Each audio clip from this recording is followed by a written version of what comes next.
ఓం మహాగణాధిపతయే నమః. ఓం గురుభ్యో నమః. ఓం శ్రీమాత్రే నమః. 8వ తేదీ నుంచి 14వ తేదీ వరకు ఉన్నటువంటి గ్రహస్థితి మరియు 12 లగ్నాల వారికి ఏ విధంగా ఉండబోతుంది అనేటువంటి విషయాలు చెప్తుంది నేనైనప్పటికీ కూడా చెప్పిస్తుంది సాక్షాత్ లలితామ్మవారిగా భావిస్తూ ముందుగా గ్రహస్థితి చూసుకున్నట్లయితే మేషంలో శుక్రుడు, వృషభంలో రవి సంచారం జరుగుతుంది. అదేవిధంగా మిథున రాశిలో గురువు, బుధుడు ఒక మంచి కాంబినేషన్, గురువు బుధుల యొక్క కాంబినేషన్. అదేవిధంగా సింహంలో కుజకేతువులు, ఇది ఒక రకమైనటువంటి కాంబినేషన్. అలాగే కుంభంలో రాహువు, మీనంలో శని. ఈ వారం తులారాశి నుంచి చంద్రుడు మకరం రాశి వరకు సంచారం జరుగుతూ ఉంటుంది. దీనివల్ల కలిగేటువంటి ఫలితాలు ఏమిటి, ఎటువంటి జాగ్రత్తలు తీసుకోవాలి అనేటువంటి అంశాలు మనం ఇప్పుడు ఒక్కొక్కటిగా చెప్పుకుందాం. మేషలగ్నము, మేషం వారికి ఈ వారం మొత్తము కూడా చూసుకుంటే చంద్రుడు సప్తమ స్థానం నుంచి దశమ స్థానానికి సంచరిస్తున్నాడు. దీనివల్ల ఏమిటంటే వివాహ సంబంధించిన ప్రయత్నాలు చేసేటువంటి వారికి 8వ తేదీ చాలా అనుకూలంగా ఉంది. 9, 10, 11 తేదీలు మాత్రం మేషం వారు ఎవరికైనా అప్పులు ఇచ్చేటువంటి విషయంలో, అప్పు తీసుకునే విషయంలో చాలా జాగ్రత్తగా ఉండండి మీరు. అదేవిధంగా మీకు 9, 10, 11 తేదీలు ఏదైనా విదేశాలకు వెళ్ళాలనే ప్రయత్నం చక్కగా ఫలిస్తుంది, అందులో ఎటువంటి సందేహం లేదు.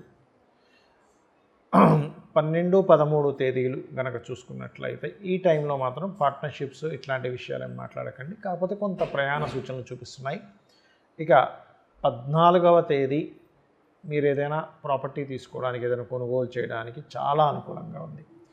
అయితే ఇక్కడ ఆలోచన స్థానంలో మీకు కుజుడు, కేతువు కలిసి ఉన్నారు కాబట్టి నిర్ణయాలు తీసుకునే విషయంలో, ఏదైనా ఒక రాజకీయ సంబంధించినటువంటి నిర్ణయాల విషయాల్లో కొంచెం స్నేహితులతోని, అదేవిధంగా షేర్ మార్కెటింగ్ రిలేటెడ్ అంశాలలో చాలా జాగ్రత్తగా ఉండాలి. గతంలో ఏర్పడినటువంటి కొన్ని మిస్కమ్యూనికేషన్స్ అవన్నీ మేషలగ్నం వారికి ఈ 3వ స్థానంలో బుధుడు, గురువు ఉన్నారు కాబట్టి ఆ యొక్క మిస్కమ్యూనికేషన్స్ అనేవి పూర్తిగా తగ్గుతాయి, అందులో ఎటువంటి సందేహం లేదు.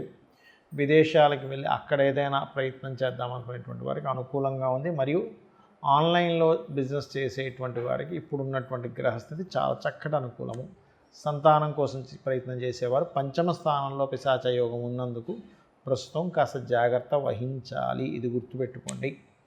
అలాగే ఇక్కడ అన్నదమ్ములతోని, సిబ్లింగ్ వరుస వాళ్ళతో కొన్ని సహాయ సహకారాలు అంతా అందులో ఎటువంటి సందేహం లేదు. ఇక మీరు నిత్యము చెయ్యవలసిన దేవతారాధన సూర్య భగవాను చూస్తూ గణపతిని, స్కందుణ్ణి ఆ సూర్యుల్లోనే భావిస్తూ అర్ఘ్యం వదలండి.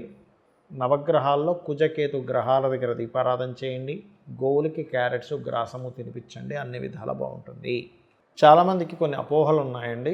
ఈ వీడియోలో చాలా అపోహలను తొలగించే దీని మీద నేను చెప్పబోతున్నాను. ఒకటి, వివాహ సంబంధాలు కుదుర్చుకునేటప్పుడు కేవలం పాయింట్స్ చూస్తున్నారు చాలామంది తెలియక. 18 పాయింట్లు కలిశాయి చేసేయండి, కానీ అది పూర్తిగా తప్పు. పాయింట్లు కొంతవరకు పనిచేస్తుంది, అసలు పనిచేయదని నేను చెప్పట్లే. కానీ అంతకంటే ముఖ్యంగా చూడవలసినటువంటి అంశం ఏమిటి అంటే వాళ్ళ యొక్క జన్మ నక్షత్రాలు మిత్రులవుతున్నారా లేదా, దానివల్ల మనసులు కలుస్తాయి. రెండవది, వారిద్దరి జన్మజాతకంలో ఆకర్షణ, ఇద్దరు వ్యక్తుల మధ్య జీవితం సాగించాలని వాళ్ళిద్దరి మధ్యన మనసులతో పాటు ఆకర్షణ కూడా కలవాలి. సో శుక్రకుజులు ఎక్కడున్నారు, సోల్మేట్స్ అంటూ ఉంటారు, అంటే ఇద్దరు రవిలు ఎక్కడున్నారు, రవి గ్రహం ఎక్కడెక్కడ ఉంది. అలాగే బుధుడు కమ్యూనికేషన్స్ కారకుడు ఎలా ఉన్నారు ఇద్దరి జాతకంలో.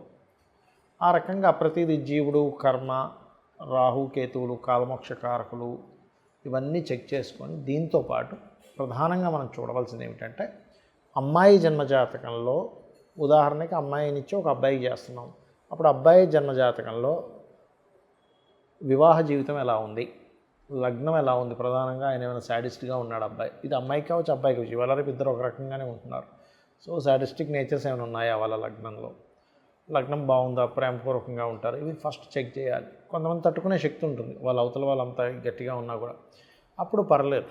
అలా ఈ అమ్మాయి బాగా సెన్సిటివ్, అబ్బాయి బాగా శాడిస్టిక్ అనుకోండి, చాలా ప్రాబ్లమాటిక్ అవుతుంది. కాబట్టి ఆ రకంగా కుటుంబ స్థానము, సంతాన స్థానము, వివాహము, వివాహం తర్వాత ఉండే జీవితం, వివాహం తర్వాత ఉండే జీవితాన్ని 12వ స్థానంలో చూస్తారు. సో 12వ స్థానం కనుక 2 వివాహాలు సూచిస్తే ఒకవేళ లవ్ మ్యారేజెస్ అయితే నేను చూసుకోవద్దని చెప్పాను. ఒకవేళ లవ్ మ్యారేజెస్ అయినా చూపించుకున్నట్లయితే ఇలా 2 వివాహాల యోగం ఉన్నప్పుడు అర్క వివాహము పురుషుడికైతే, స్త్రీలకైతే కుంభ వివాహం చేయించాలి. ఇది ప్రధానంగా చూసుకోండి. ఇందులో చాలామందికి ఉన్న అపోహలు ఏమిటంటే ఆశ్లేష నక్షత్రం మంచిది కదా, అత్తగారికి గండం, మూలా నక్షత్రం మంచిది కదా అనుకుంటూ ఉంటారు. అలాంటివి ఏమీ లేవండి. ఒకటే గుర్తుపెట్టుకోండి, ఆ పర్సనల్ చార్ట్లో దశమ స్థానం పాడైతే, అదేవిధంగా అత్తగారి జాతకంలో కూడా గండ యోగాలు ఉంటేనే అత్తగారికి గండం, అదర్వైజ్ కాదు. మూలా నక్షత్రం అనగా నమ్మో ఏదో అయిపోతుంది ఇవన్నీ కాదు. మూలా నక్షత్రం మంచిది కాకపోతే సరస్వతీదేవి ఆ నక్షత్రంలో ఎందుకు పుడుతుందో ఒకసారి ఆలోచించండి. ఇది మనం అర్థం చేసుకోవాల్సిన అంశం. జ్ఞానాన్ని ఇచ్చేటువంటి రాసుల్లో ఉన్నటువంటి చంద్రుడు మూలా నక్షత్రం అంటే ఇది మనం అర్థం చేసుకోవాలి. అదేవిధంగా మరొక విషయం ఏంటంటే ఏలినాటి శని, కాలసర్ప యోగాల గురించి కూడా విపరీతంగా భయపడుతుంటారు జనాలు. ఆ భయాన్ని మరి కొంతమంది క్యాష్ చేసుకుంటారు కూడా. మీ భయమే మిమ్మల్ని ఇది చేస్తుంది, గుర్తుపెట్టుకోండి. ఎక్కడా కూడా జ్యోతిష్ శాస్త్రము ఏలినాటి శని వచ్చింది కాబట్టి నువ్వెందుకు పనికిరావు అని ఎక్కడా చెప్పలేదు. ఒక్కరిని చూపించమనండి, ఏలినాటి శని వచ్చింది, అర్ధాష్టమ శని వచ్చింది, అష్టమ శని వచ్చింది కూడా ఎందుకు పనికిరారు, కాలసర్ప యోగం ఉంది కాబట్టి ఎందుకు పనికిరారు అని ఎక్కడా చెప్పలేదు. ఏ శాస్త్రంలో, ఏ గ్రంథంలో, ఏ మహర్షి కూడా దాన్ని ఈ రకంగా వాళ్ళు రాయలేదు, గుర్తుపెట్టుకోండి. కాబట్టి ఏమిటి, ఏలినాటి శని వచ్చిందంటే మందత్వము, మనలోనే తెలియకుండా ఒక లేజీనెస్. ఎందుకంటే శని లేజీనెస్కి కారకుడు, మందత్వానికి కారకుడు, పోస్ట్పోన్ చేయడానికి కారకుడు. మనం ఏం చేస్తాం, సర్లే ఇవాళ పిలిచారు కదా రేపు వెళ్దాం ఆఫీస్కి, వాళ్ళు పిలిచారు ఏదో వర్క్ మీద, రేపు పోదాం ఎల్లుండి పోదామని పెండింగ్ పెడతాం. వాళ్ళు ఏం చేస్తారు, మరి ఇంత నెగ్లిజెన్సీగా ఉన్నప్పుడు ఇతనికి ఎందుకు ఇవ్వాలి మనం ఉద్యోగం, తీసేయండి ఇంకొని పెట్టుకుందాం అంట. అంటే ఏమిటి, మన నెగ్లిజెన్సీయే మన కొంప ముంచుతుంది ఏలినాటి శని వల్ల. అర్ధాష్టమ శని కావచ్చు, అర్ధాష్టమ శనిలో అయితే వీళ్ళు చేసేటువంటి ఏదైతే వర్క్స్ ఉంటాయో, అంటే పర్టికులర్గా చదువు విషయంలోని, కన్స్ట్రక్షన్స్ విషయంలోని, భూమి కొనుగోలు చేసే విషయంలో చూసుకొని కొనాలి. అష్టమ శని అయితే ఆల్ ఆఫ్ సడన్ థింగ్స్ ఎక్కువగా జరుగుతూ ఉంటాయి, అది ముఖ్యంగా జాగ్రత్త పడాలి. అయితే చాలామందికి ఇక్కడ ఉండే అపోహ ఏమిటంటే ఏలినాటి శనిలో పెళ్లి చేసుకోవచ్చా, ఏలినాటి శనిలో ఇల్లు కొనవచ్చా, ఏలినాటి శనిలో నేను ఉద్యోగంలో జాయిన్ అవ్వచ్చా, ఉద్యోగం పోతుందేమో. నేను ఒకటే చెప్తా చూడండి, లేట్ అవుతాయి, స్ట్రెస్ఫుల్గా అవుతాయి, అంతేగాని మిమ్మల్ని ఎక్కడ కూడా ఇబ్బంది పెట్టదు. ఎందుకంటే నేను చాలా వీడియోలో చెప్పాను, ఏలినాటి శనిలోనే గొప్ప గొప్ప వాళ్ళందరూ పిఎంలు సీఎంలు అయ్యారయ్యా. చంద్రబాబు నాయుడు గారు పిఎం, మన మోడీ గారు, ఆయన ఏలినాటి శని, అర్ధాష్టమ శని 2 శనిలోనే ఆయన పిఎంగానే ఉన్నారు, ఒకసారి ఆలోచించండి. అలాగే జగన్ గారు, స్వర్గీయ ఎన్టీ రామారావు గారు. ఎందుకు చెప్తున్నానంటే ఇవన్నీ ఉదాహరణ, ఏమంటే గొప్ప గొప్ప వాళ్ళు అంటే వాళ్ళ లైఫ్స్ మనకు తెలుసు, కామన్ మ్యాన్ లైఫ్ మనకు తెలియచ్చు, తెలియకపోవచ్చు. కాకపోతే మీకు ఇవి చెప్తే మీకు సర్కిల్లో ఉండేటువంటి వాళ్ళ యొక్క ఏలినాటి శనిలో వాళ్ళు ఎంత గొప్పగా ఎదిగారు, స్ట్రెస్ ఉంటుంది, నేను ఉండదు అని చెప్పట్లే. కాకపోతే ఆ స్ట్రెస్ని ఎలా తొలగించుకోవాలో తెలుసుకోవాలి. ఎప్పుడు కూడా మనకు జ్వరం వస్తుందండి, జ్వరం వచ్చిందని బాధపడతామా, కాళ్ళ నొప్పి వచ్చింది, కడుపు నొప్పి వచ్చింది బాధపడం కా మనం, దానికి ఏ ట్యాబ్లెట్ వేసుకోవాలో వేసుకుంటాం. అలాగే ఔషధం ఎంత ముఖ్యమో, ఏలినాటి శని ఉన్నప్పుడు చక్కగా మీరు హనుమాన్ ఆలయం, లేదా సుబ్రహ్మణ్యేశ్వర స్వామి ఆలయం, లేదా గణపతి ఆలయం, లేదా అమ్మవారి ఆలయానికి రెగ్యులర్గా వెళ్ళండి. మీరే 100% చక్కటి ఫలితాలు మీరు చూస్తారు. ఎక్కడా కూడా అసలు ఏలినాటి శని జరుగుతున్న ఫలితమే మీకు కనబడదు. అలాగే రెండవ విషయం ఏమిటంటే ఈ కాలసర్ప యోగాలు కూడా జన్మజాతకానికి అప్లై చేయకూడదు. కేవలం గోచారంలో, అంటే దేశకాల పరిస్థితుల గురించి చెప్పడానికి మాత్రమే ఈ కాలసర్ప యోగాలు చెప్పారు.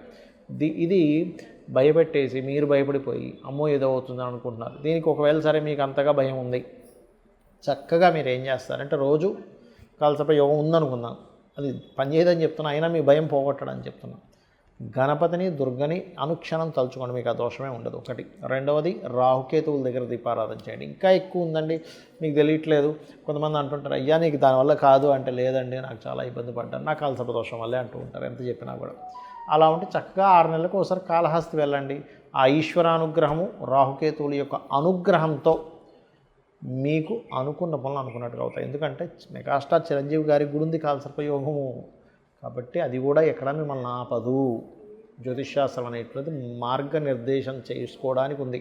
ఎటువైపు వెళ్ళాలి, ఎలా చేయాలి, ఎప్పుడు ఏ పనులు చేయాలి, ఎప్పుడు నేను ఎందులోకి వెళ్తే నేను సక్సెస్ అవుతాను, ఇటువంటి వాటి కోసం ఉంది. కానీ ఏదో మనం భయపడుతూ ఇంట్లో కూర్చొని ఏ పని చేయకుండా ఉండడానికి కాదు. శ్రీమాత్రే నమః.